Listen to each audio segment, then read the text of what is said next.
Hello everyone. In this video, we are going to see the age of Johnson from 1745 to 1798, in particular general prose. Come, let's go. We do not advance far into the history of the second half of the 18th century before we became aware that profound changes are taking place in the spirit of English society. We have seen that in their moral reaction against the license which had followed the Restoration, the men of Pope's time had settled down into formalism, taking as their guiding principle the rule of season and the rule of reason and good sense. So deeply had they come to distrust the emotions that the whole atmosphere of their lives and writings became hard and dry. Their dread of earnestness and enthusiasm, it also gave a tone of some kind of flippancy and cynicism to their thought.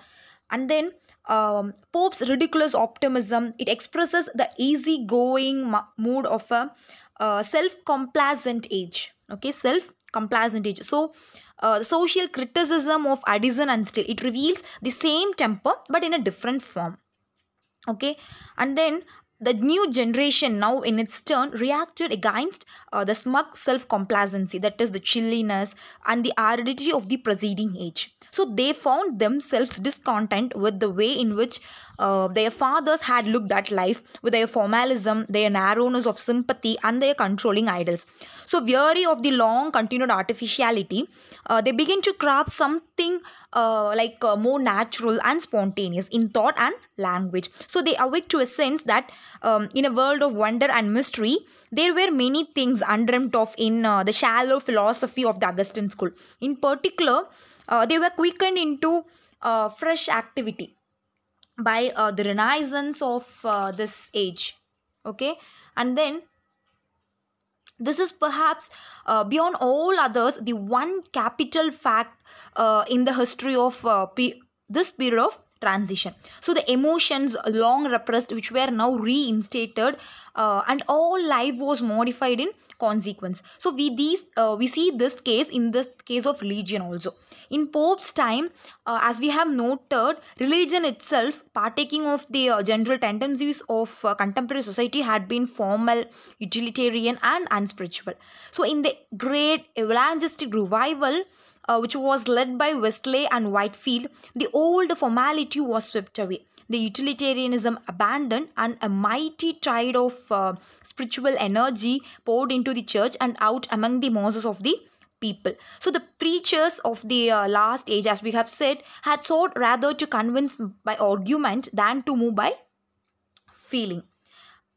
And their discourses had been carefully written essays which was characterized by decorum, reserve and a thorough recognition of the properties. So the evangelists, on the contrary, made their appeal directly to the emotional nature and in exemplary discourses, and by their impassioned tones and gestures they showed that they cared nothing for decorum, and the properties where the eternal destiny of the soul was at stake.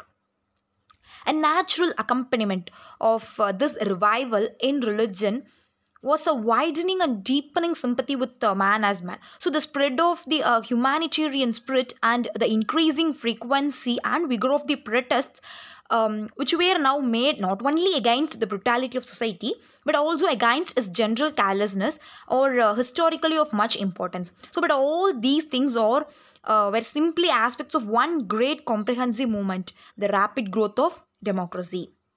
More than ever before, the individual man was now recognized in his essential manhood, and the stress laid upon those qualities of character which have nothing to do with factitious associations of birth and breeding. As the century ran its course, social and political unrest became more and more marked.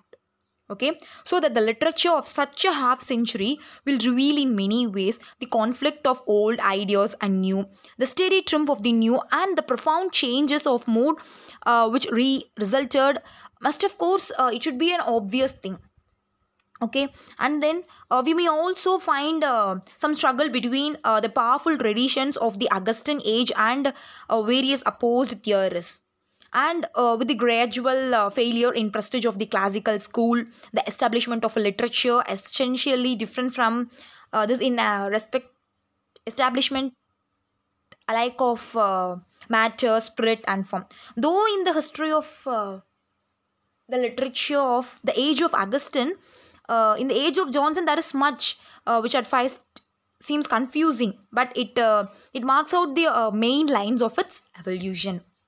So when we come to talk about Johnson, he was the greatest English man of letters between Pope and Johnson. So he was born at Lichfield in 1709, and the elder Johnson died on the verge of bankruptcy. You're all aware of what is mean by bankruptcy. Okay, so Samuel Johnson acted as a school usher for some times, and he did some kind of translations and all. And then some of his famous works are Vanity of Human Wishes, it's a tragedy, and The Rambler, it's a periodical in imitation of The Spectator.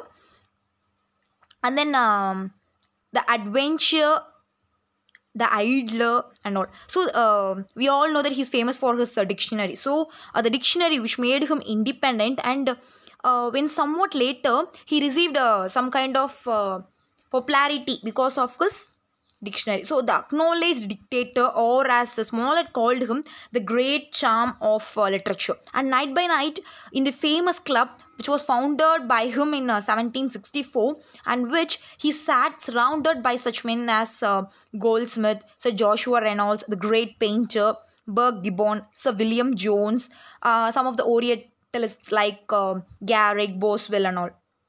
Okay, so he published his didactic tale Rasselas in 1759.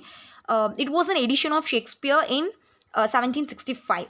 Okay, in one particular, the case of Johnson is peculiar, as Macaulay put that the memory of other authors is kept alive by their works, but the memory of Johnson keeps many of his works alive. So what they are saying is only the writings of particular writer keeps the writer alive, but in the case of Johnson, only the memories of Johnson is making his works alive. So we could find some difference between the other writers and Johnson. That is what they are saying. Okay, and then though at each point we have to recognize this his well-marked limitations, he was great both as a critic of literature and as a critic of life. So as a critic of literature, he is almost always penetrating and stimulating, though he sometimes allowed his strong prejudices to interfere with his judgment, as when he failed to appreciate the value of Milton's poetry because of his antipathy to Milton's politics and religion. So in all his tastes and standards, he was a thoroughgoing conservative, holding fast to the principles of the Augustine school of poetry and stoutly resisting every movement of revolt against what he regarded as the orthodox. Okay, so he develops these views in many of his miscellaneous writings, and most notably in two of his finest works, that is The Vanity of Human Wishes and Rasselas. So the former one, that is The Vanity of Human Wishes, it is an impressive sermon on the text which is stated in the title, and which is supported by a number of typical illustrations taken from history. Okay, and then when we talk about Goldsmith, so his writings will be of some kind of pompous and all.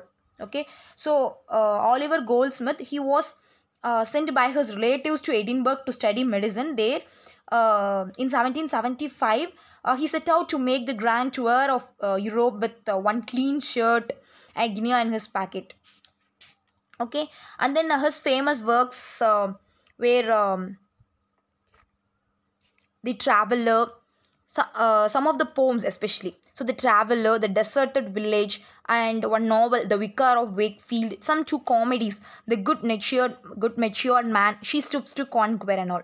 Okay, so his friendship with Johnson, which was dated from 1761, or maybe some some months or years earlier. He was one of the original members of the famous club, and the warm relations between the two men so entirely different in mind and temper, and it's so sympathetic, throws an interesting light on both. It is especially noteworthy that though Johnson often bullied Goldsmith, he would allow no one else to do so, and that it was Goldsmith who said about Johnson's roughness of manners, okay, that there was nothing of the bad about him but his skin, okay. And um, some of the noble qualities and all we could find between the friendship of Goldsmith and Johnson, okay. And then in this revival of the true comic spirit, an equal part was played by Goldsmith's fellow countryman Richard Brinsley Sheridan, with his brilliant comedies, The Reviles and The School for Scandal, okay. So a striking feature of um Goldsmith's original writings is the strong personal element in all of them. So their peculiar charm is therefore fundamentally the charm of the man himself. So in the citizen of the world, and the Vicar of Wakefield. So under the thinnest possible disguise, or as in the case of his two great poems, under no disguise at all. Thus, it is easy to discover the originals of most of his best known characters in his relatives or himself. So, for example, Dr. Primrose is certainly his father, the good priest in the deserted village, his brother Henry Moses in the Vicar of Wakefield, young Honeywood in The Good Natured Man, and Tony Lumpkin in She Stoops to Conquer, humorous studies of himself. Yet, though he keeps so near to actual life, he is in no sense a realist. Okay. So we can conclude this video by seeing some of the general prose writers of that period. So some of the best prose work of Johnson's age was done in history. So David Hume, who is even better known as a skeptical philosopher, wrote A History of England, which is characterized by polished clearness of style but greatly marred by carelessness in regard to facts, and by strong Tory bias in favor of the Stuarts and against the Puritans. Okay, something it is related to history. Following the lead of Voltaire, he combined with his political narrative much information concerning civilization and manners. William Robertson, a more careful if less brilliant writer, he made a great remark with his History of Scotland, History of Charles V, and History of America.